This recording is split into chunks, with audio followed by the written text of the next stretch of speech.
children are you protecting and from what? Well, the children of Kootenai County and western Shoshone County in accordance with the law.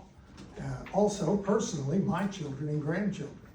Because for 30 years, I've had to put up with going into libraries where when I make some sort of objection, either here in Hayden or at the Post Falls Library, I'm met with this stock, First Amendment, we can't do anything about having these raunchy, vile books. And I'm tired of it, and it's time to end it. And that's why, and that's who we're protecting.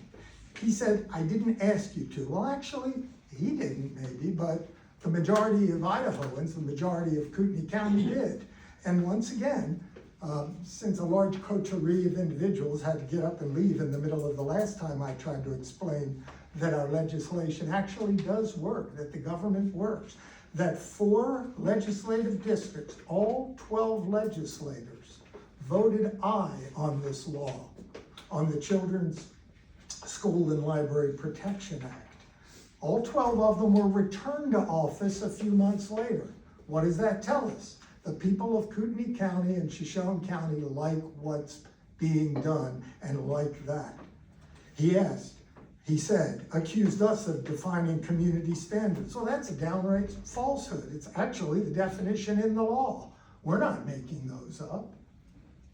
He made the mendacious assertion that we want to override parental rights to choose for their children. But in reality, all this jargon that we see in the newspaper, in opinion pieces, actually parents have more choice. Because now parents can go into a library, let their children go look for books on astronomy or herpetology or whatever it is they want to look for, and not have to be worried that they're going to come across the Kama Sutra, or do we have the Kama Sutra? Anyway, the joy of sex or something like that.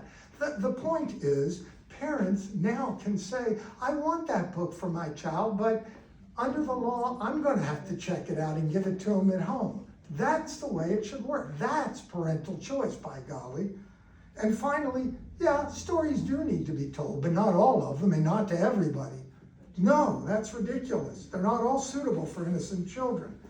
And while these minors, like my children and grandchildren, love to wander through the general collection, they're now protected. I don't see the big problem. Everybody's happy. Everybody's suited. If you want to give some smut, garbage, whatever you want to call it, to minors, and they're your minors, and they are,